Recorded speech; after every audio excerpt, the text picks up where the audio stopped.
¿Qué venimos a aportar a este mundo? ¿Qué venimos a dejarle a la Tierra? ¿Nada más el calentamiento global? No, no es cierto. Ya hablando en serio, realmente tenemos un propósito de existencia, ¿no? El alma por sí misma tiene una naturaleza innata que tiende obviamente a tener una atracción por lo espiritual.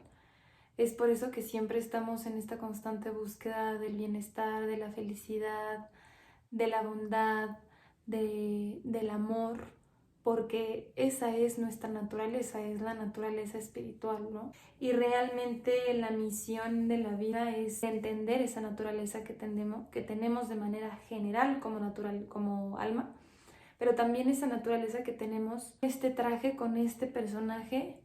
Y realmente creo que muchas veces hay como una contradicción o extremismo en creer que o llevas una vida espiritual y entonces estás en el extremo en el que te vas a casi una cueva a recluirte o al Tíbet y estás aislado, o estás solo encendiendo velas y prendiendo sahumerios o por la otra parte, ¿no? El otro extremismo, no tener ningún contacto con esta parte del deber espiritual e irte nada más a la parte del rol, a la parte del deber mundano, a la parte de, tengo mi trabajo y mi deber como rol de familia, ¿no? De papá, mamá, hijo y olvidarse del otro. Y pues no es así, realmente el camino es paralelo, es juntar ambas partes, es decir, a ver, ok, yo soy esta alma, de esta constante búsqueda del amor, de la paz, de todas estas cosas que les digo. ¿Qué tengo que hacer para conectarme con esa corriente de vida en mi día a día, pero simultáneamente desempeñar una cuestión mundana? Hay un sistema que se llama Varna Ashrama que te brinda muchísima claridad, que viene del hinduismo, ¿no? Que te habla justo de cómo puedes entender tu parte de rol y tu parte del camino espiritual. Y lo que hace es que te lo explica entendiendo primero cuáles son como tus cualidades. Yo con este traje, con este personaje, qué habilidades, qué dones, qué cualidades tengo, a partir de las cuales puedo desempeñar un determinado rol y un determinado trabajo, pero trabajo a día, ¿qué es lo que puedo hacer? A ver, si tus cualidades y tu tendencia natural es hacia la bondad, hacia el altruismo, hacia cuestiones que tienen que ver con ayudar a otros, sitúate en él con, por ejemplo, los sacerdotes. O si tienes más que ver con una cuestión en la que te gusta más como la modalidad de estar accionando, estar haciendo, deshaciendo de arriba para abajo, pues bueno, entonces vete a un trabajo en el que tengas que desempeñar mucho más de eso, o sea, administración, comercio, etcétera. Y eso no te va a quitar la parte espiritual, simplemente es aprender a utilizar tus dones y tu naturaleza de una manera muchísimo más sabia. Lo que te caracteriza, utilízalo a tu favor, venga, o sea, está súper bien. Simplemente mientras estás jugando ese rol y estás trabajando, poniendo en práctica tus dones, no te olvides de lo más importante, que realmente es entender quién eres como espíritu. La otra parte en la que se divide es en esta cuestión de cómo decides llevar tu vida, si la quieres hacer casado, si la quieres hacer más en celibato, si la quieres hacer más en renuncia. Ahí también, en el caso de que decidas estar con alguien y compartir tu vida, ok, desempeña también ese rol, haz un trabajo en conjunto, pero que ese trabajo sea lo que te ayude a formalizar una vida en la que te acercas más a realmente esas aspiraciones innatas del alma. Y bueno, o sea, esa es como una parte que realmente ayuda mucho como a entender el que sí se puede, el que son ambas partes al mismo tiempo. O sea, ahora, ¿cuáles son realmente como las trabas que muchas veces se nos ponen en ese camino? Pues son varias, pero dentro de las más importantes que la literatura te menciona y que de manera personal también he visto, he experimentado, que son complejas ahí un poco de sobrellevar, tiene que ver con, primero, la comparación, ¿no? Vivimos en un mundo, en una sociedad en la que constantemente nos invita a ver afuera, estar constantemente viendo qué hizo el otro, qué no hizo, hasta dónde llegó, hasta dónde no llegó. O sea, a mí me impresiona de verdad la cantidad de programas de las mismas redes sociales, de estar pendiente de la vida de otras personas, es brutal. Y hay una analogía que me contó uno de mis maestros, Prema, que tiene que ver justo con esta cuestión de que en la comparación perdemos brutalmente el tiempo porque no entendemos que le queremos copiar al otro el examen sin entender que el examen del otro no tiene nada que ver con el nuestro. Si bien podemos estar en una misma aula con un mismo profesor, que finalmente también es una analogía de la vida, que la vida es una escuela, nuestro examen es completamente diferente. En primera, porque tenemos habilidades y capacidades diferentes para interpretar y entender el conocimiento, ¿no? Y la vida. Y segundo, porque al momento de contestarlo, también dependiendo de cómo es nuestro camino y en dónde estemos situados, qué cuerpo tenemos, qué estilo de vida, en qué país, con qué familia, el examen jamás va a ser igual. Entonces, pretender copiarle a otro es como querer hacer ahí, no sé si trampa o qué, pero incongruente, porque al final vas a entregar el examen y vas a tener todas las respuestas erróneas creyendo que lo estás haciendo bien porque al otro le va bien con esas respuestas, pero en el fondo ese no es tu examen. Y el punto es que cada uno tiene que entender cuál es su examen en su vida, cuáles son las herramientas que tiene que desarrollar, qué herramientas se tiene que quitar que a lo mejor traes cargando de otras personas o de tus mismos familiares o de la sociedad que realmente no te funcionan y que inconscientemente las sigues replicando, ¿no? Dos, que realmente son las etiquetas. Desde este concepto como de empleo o de trabajo, el estatus y como esta cuestión de el valor que tienen ciertas profesiones o no es completamente incongruente e ilógico, ¿no? Porque también viene justamente de una comparación. Y realmente los empleos no tienen que ver con la concepción de lo que nos han hecho creer, porque desde chicos siempre es como, ¿qué quieres estudiar, no? Y entonces generamos esta expectativa como de, desde esta concepción de lo que no sé qué creemos que es cierta profesión, sin realmente entender lo que conlleva el hacer la profesión, y elegimos la profesión o elegimos algo que creemos que compagina con nosotros, ¿no? Pero en realidad es como, tiene que ser al revés, y es como, más bien, ¿quién eres? Porque en la medida en la que te conoces vas a comprender si eso compagina o no con el quién eres en acción. No es elegir algo para que a través de eso sobresalga quién eres, no, es me conozco, me entiendo, comprendo mis habilidades y entonces digo, ok, órale va, me encanta recoger plantas y estudiar las diferentes propiedades que cada planta tiene y ver cómo van cambiando a lo largo de las estaciones y cortar y cultivar.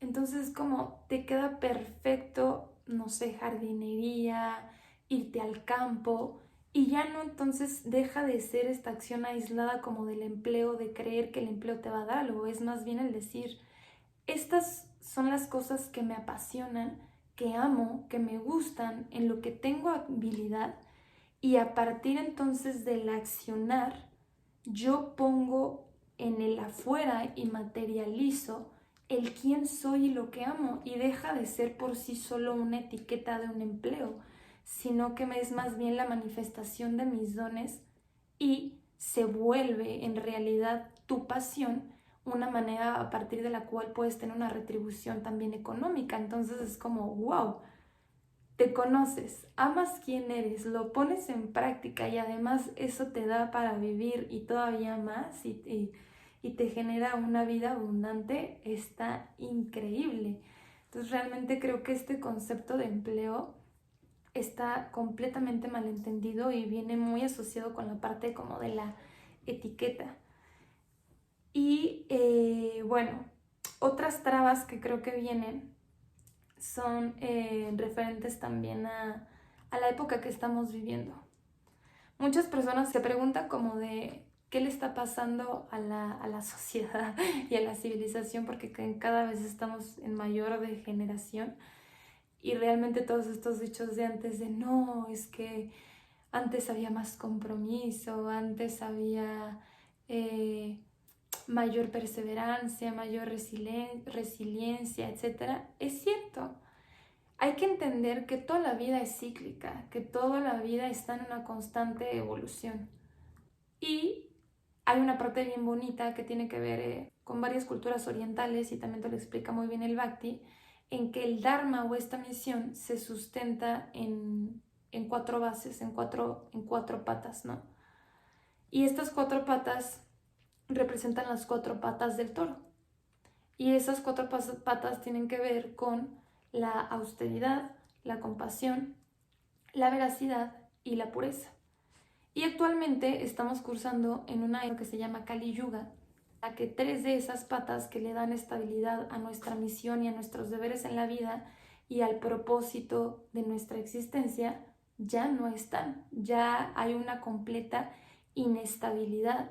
Precisamente la época en la que estamos viviendo ya no permite que estén esas características en nuestra vida. Actualmente la única pata que le queda a nuestro Dharma es la pata de la veracidad. Las otras tres patas, entonces, la que tiene que ver con la compasión, está completamente nula, ¿no? Caemos en un concepto en el que realmente más allá de nosotros mismos, más allá del ego de mi familia, mi vida, mi bienestar, mi profesión, etcétera, no hay realmente una compasión hacia otras formas de vida. Y ya ni siquiera se diga de animales, ¿no? Y como toda la crueldad que existe, sino que ni siquiera con otro ser humano, o sea, ni siquiera con la misma especie.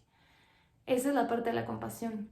La parte de la pureza, hay un completo apego a lo material, llámese también el otro ser humano, y un completo enfoque a tener, a acumular, a la avaricia. Entonces se pierde la pureza porque realmente no hay un concepto de mantenerse limpio, y limpio en un sentido como energético, y de contaminarte hasta cierto punto con el tipo de acumulaciones que tienes, porque todo genera o guarda más bien energía, y también a través de las relaciones, ¿no? Si a través de un beso se comparte microbiota, una cantidad impresionante de microbiota que son todos los bichitos que tenemos, también se comparte energía y también se comparte karma. Entonces, toda la acumulación y todo el apego que estamos teniendo en cuestiones materiales y en cuestiones físicas está generando que la energía en nuestro interior no esté purificada, sino que constantemente se esté pues contaminando, ya sea de la energía de otras personas o de otras cosas, y no nos permita que llevamos un proceso muchísimo más estable dentro de nosotros mismos. Y la otra es la austeridad, ¿no? Realmente nos dejamos llevar por completo por esta parte sensorial, por la parte del placer que nos dan los sentidos. Pues como nos dejamos llevar completamente por eso, pues ya no existe como esta inteligencia en entender lo que realmente nos hace bien y lo que no nos hace bien. Si bien pueden haber gustos y demás, hay una gran diferencia entre que sea un gusto a algo que se convierte en una necesidad para proveerte de algo que uno mismo no es capaz de proveerse por sí solo. Entonces, pues bueno, estamos en esa etapa, en esta era en la que se perdió absolutamente todo eso y estamos en una constante búsqueda de la verdad. Pero el problema es que en esa verdad hay bastantes trabas, porque también, la verdad viene desnuda. Y la verdad es lo que es. Y la verdad es objetiva. Y no todo el mundo le gusta enfrentarse a esa parte de la verdad, porque implica hacerte responsable de lo que haces y de lo que no haces. Y la otra parte de la veracidad tiene que ver con que también hoy más que nunca hay una cantidad impresionante de información a nuestro alcance, pero no hay como realmente una veracidad, ¿no? Hay una gran diferencia entre que alguien venga y te platique desde su experiencia y desde su perspectiva o desde su criterio, o que realmente alguien te lo diga desde la teoría, la práctica y la parte de la experiencia. Entonces está buenísimo platicar de cosas que a uno le pasan, pero más allá de lo que a uno le pasa o lo que uno siente, tiene que haber también un sustento de eso, ¿no? No nada más decir juicios porque sí, u opiniones. Hay una gran diferencia entre juicio y entre declaración, ¿no? Y bueno, pues a grandes rasgos, esas son como las cosas que más nos limitan hoy en día a realmente entender qué onda, entender cuáles son nuestras cualidades, cuáles son nuestros deberes, pero simultáneamente trabajar en lo más importante, que es esa parte de conexión y de unión con uno mismo, con la vida, con Dios, con el universo, con la energía, con todo lo que es. Bueno, y ahora sí, entonces, hablemos de tips. ¿Qué vamos a hacer con todo este rollo? Con todo lo que realmente queremos hacer, con cómo podemos entendernos y comprendernos. El punto más importante para poder llevar a cabo nuestro Dharma es el autoconocimiento. No hay manera de poder llevar a cabo nuestro propósito si primero no entendemos cuál es nuestro propósito basado en entender nuestra naturaleza y nuestras cualidades. Entonces, tip número 1. Háganse una cartita, la carta astral, y principalmente desde la astrología Jyotish, que es muy diferente a la que se practica más acá en Occidente. Esa carta te da muchísimas herramientas porque te hace entender cuáles son tus tendencias kármicas y cuáles son las tendencias de tu conciencia. Si tiendes más a tener una conciencia que se va más como por la ignorancia o la inercia, si tiendes más a una parte de bondad o si tiendes más a estar en una modalidad de pasión, que quiere decir que estés como en el constante ajetreo de la vida. Eso ya de por sí es ganancia. Y luego te va explicando qué características tiene tu personalidad dependiendo de los planetas que te rigen. Eso es como muy importante y es como una súper recomendación. También el Ayurveda, entenderte desde tus energías, entenderte desde tu biotipo, cómo es tu metabolismo, también tiene que ver esta parte de la conciencia, tu personalidad. Eso sería como en una cuestión de si quieren tener algo muchísimo más específico. Ahora, si lo quieren hacer solos, ahí les van los tips. Una lista que tenga que ver con autoconocimiento. La parte más importante para conocerse a uno mismo es ser completamente honesto, verse en su totalidad. Y la totalidad incluye la luz y la oscuridad.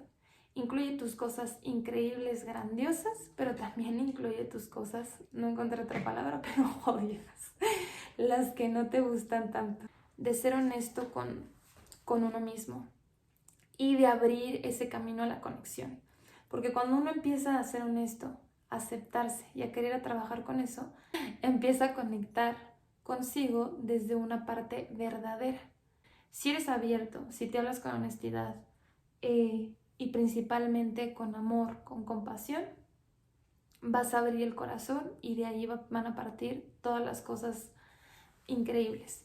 Obviamente también toda esta cuestión de amor, de compasión se va a ir dando poco a poco, ¿no? Porque inicialmente cuando uno destapa el caño en el sentido de las cosas que no están tan padres o ve las cosas que tiene guardadas como la basura que almacenó hace mucho tiempo que no había querido ver, pues tampoco es agradable. Pero bueno, se va dando poco a poco. Luego, entender cuál es tu punto cero. Esto es súper importante.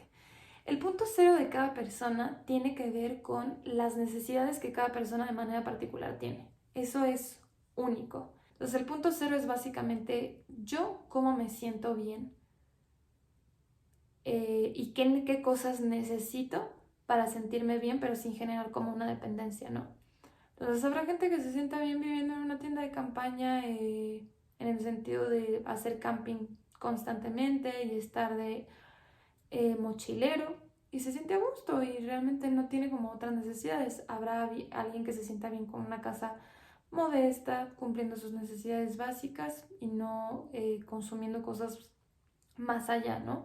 Y habrá quien realmente diga, no, ¿sabes qué? Yo sí necesito, no sé, mi jacuzzi, mi departamento increíble y viajar 3 veces, yo qué sé, al año a lugares espectaculares.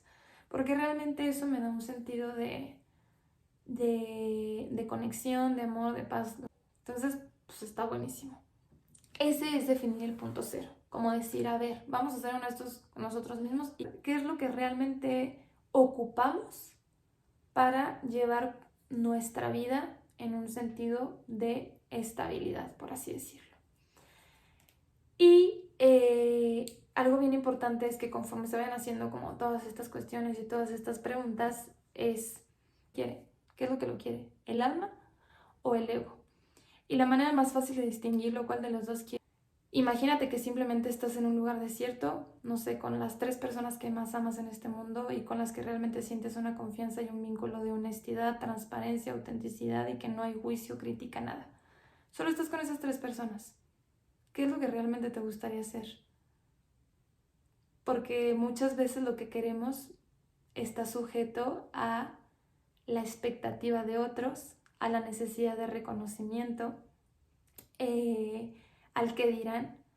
Y entonces cuando uno se logra quitar todo eso del mapa y decir, si yo me quito todo eso, realmente qué es lo que quiero y qué es lo que me gustaría, es cuando logra ser honesto realmente con uno. Cuando realmente uno encuentra el punto en el que entiende que es el camino correcto, chequense este dato. Si no la han visto, véanla. Es una película que se llama Soul. Hay una parte en la que el protagonista es de caricatura, está tocando el piano y se ve cómo se pone inmerso en un estado como de fusión, porque innatamente se siente conectado con él mismo y con la corriente de la vida. Eso es lo que pasa cuando estás cumpliendo tu dharma. Te sientes conectado, te sientes innatamente feliz, se te da por sí solo, no necesitas realmente hacer ningún esfuerzo en el sentido de la acción de manera aislada porque ya es, ya lo amas, ya se te da. Entonces es eso, ¿vale? Ahí les dejo todos esos tips. Espero que les sirvan mucho y las sigo viendo por acá. Besitos y abrazos.